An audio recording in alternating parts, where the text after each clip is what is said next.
Hi, it's me again with Corel Drill Tips and Tricks, and I just did this video a little while ago with using the Shift E and the Shift C for vertically centering and vertically centering horizontally and vertically.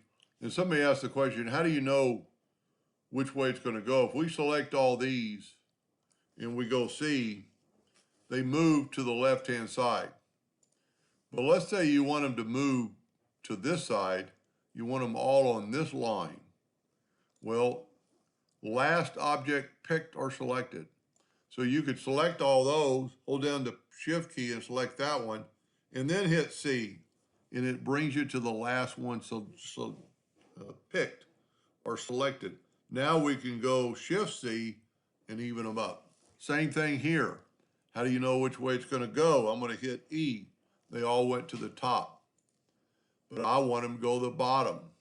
So you could select all these, hold down the Shift and then select that one. Now you've got the 5 objects selected, and then we can go E, and of course we can go Shift E and it'll align them.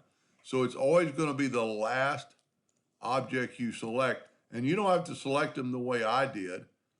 You can select them any which way you want, but we want them all to come to here.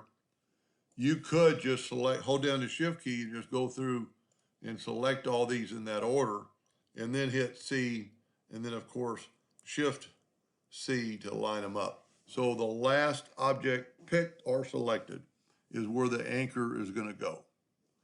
I hope that answered their question, and thank you for watching.